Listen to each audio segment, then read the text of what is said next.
My name is Colin Brookes, and I've been working in business IT for the last 20 years. And over the last decade, the main focus that I've had is on cybersecurity and cyber compliance. And what most businesses don't realize is that when something goes wrong, it's not the technology that gets examined, it's whether you can prove that you took reasonable steps. Cybersecurity isn't enough. What most businesses believe is that they have tools, they might have an IT department or external department and believe that they're secure, that somebody else handles it, or they have something like cyber insurance and that's going to protect them. Cybersecurity, if we just define that alone, aside from cyber compliance, cybersecurity is the tools. It's the firewalls, antivirus, backup. It's tools that are put in place to help prevent breaches. And although they are definitely required and recommended, the focus there is purely on technology and tools. It's not on reasonable steps. That's what compliance actually means. The government and regulators, they're looking for these keywords, reasonable steps. Can you prove what you did? Were your people trained? Were they trained to the right level? Do you have policies? Were they used? And what sort of evidence of the decisions that you've been making exists?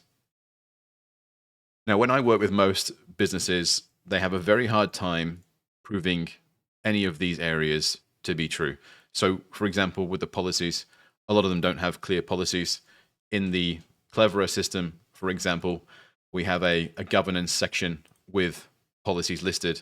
And so even the basic policies like incident response plans, backup and recovery, privacy and data handling, and access control, amongst many other policies that your business could have in place, a lot of companies that I come across just don't have these at all. With even something so simple as a privacy policy on a website, the regulators are currently cracking down on that, and there's fines up to $66,000 for a privacy policy that doesn't meet the requirements. I've seen so many times privacy policies that are simply a copy and paste from another website. They've quite literally taken another company's privacy policy, changed some words, added a different email address, and slapped that on their website and said, great, job's done. The government and regulators are looking for privacy policies that are specific to your business and how you handle sensitive information. And if we talk about AI and its usage with sensitive information also has to be publicly disclosed. Even if you do something so harmless, let's say, as cleaning the list, like a sales list, for example, using AI to maybe help you build a better Excel spreadsheet, something like that, pretty harmless. You need to disclose the fact that you're doing that because essentially you're sharing sensitive information with AI, and that has to be public knowledge. Even when we look at things like training, so a lot of businesses have had training here and there, can't quite remember what it was. Usually it's definitely longer than 12 months ago. They're definitely not keeping current with the requirement of doing something every 12 months. And on top of that, often we see that they're not actually doing training that's tailored for them. So, for example, inside of Cleverer, we have our team assigned, and each team member has a particular course that they're supposed to be completing. So there's the essentials for everybody. And then if they work at a management level, there's a manager's course. If they are a director, then they will understand legal risk, and they'll learn things that are specific for a director. Because another thing that people aren't realizing, and maybe not all directors are realizing, is that the directors are the ones that are going to be personally liable for breaches when a company cannot prove its security controls and that it took reasonable steps. Bankruptcy is not an option. The regulators will go after a director personally, which is pretty scary. And something that I feel when I ask about, I feel like I'm speaking a different language, is evidence. So if I say, okay, great, you've got these tools in place and you've got some policies, do you have any version control? Can you show me the old version of that document? Is this the only one you've got? When did you do something? Was there ever a recording of an incident? Did you ever log something and then log that you made a change or any form of audit trail? And I genuinely feel like I'm speaking a different language. I just get blank faces back when I ask these kinds of questions. And evidence is essentially reasonable steps. You're showing that you are taking action towards working to this standard that the regulators and government are expecting.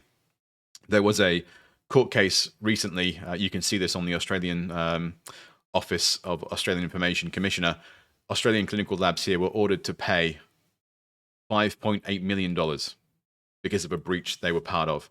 And the very interesting part here is that $4.2 million of that was their failure to take reasonable steps to protect personal information. So that's how important reasonable steps and compliance is versus tools. So just because you have the tools in place, it doesn't mean you're covered. If you don't have the reasonable steps, if you don't have the evidence, your position is going to become very, very difficult to defend. You're not going to be asked by a regulator, like, why did you use that antivirus tool instead of this one? That's not really what they're interested in. And if we think about cyber insurance, if you expect that cyber insurance is going to cover your business if you were breached and you can't demonstrate reasonable specs, I really don't think you'd be in a good position there for any form of claim. So to reiterate, cybersecurity is fantastic and we need it, and it reduces our risk. Those tools help reduce the chance that we are breached.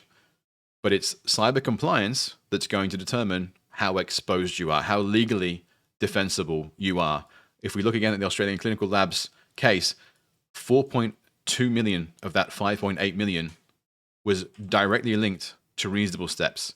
If they had implemented any form of cyber compliance, they would be a whole lot better off right now than they currently are.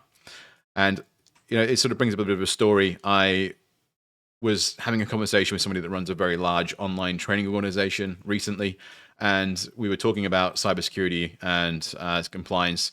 And I was talking about compliance, and they immediately talked about cybersecurity.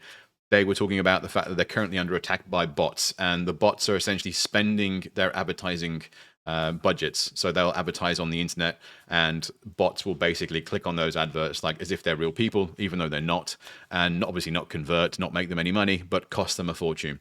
And I didn't say it then, but I should have asked them. So that's, I should have said that's cybersecurity, but what about cyber compliance?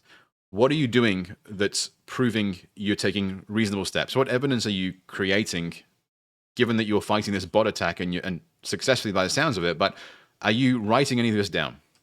Is any of this creating any form of evidence for you? And the answer, probably would have been no.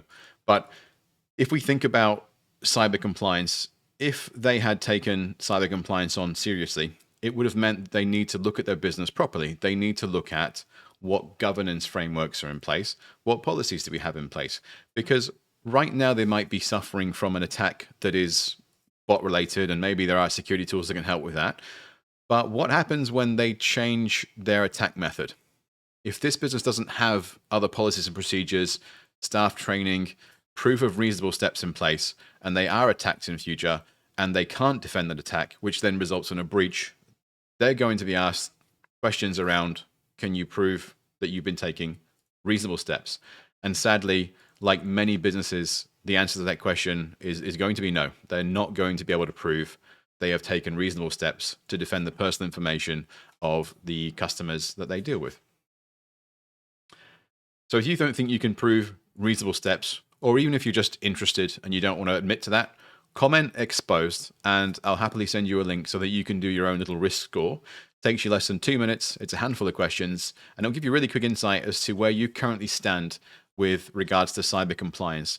And please take away the fact that just because you have cybersecurity tools in place absolutely does not mean that you are cyber compliant. In order to be cyber compliant, you need to be able to prove reasonable steps.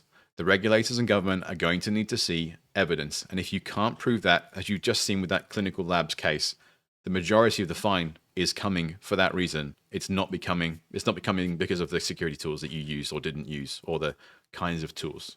If you'd like to learn anything else, or if you've got any other suggestions of information you'd like me to cover, again, comment below. I'm more than happy to look into things for you. Thank you.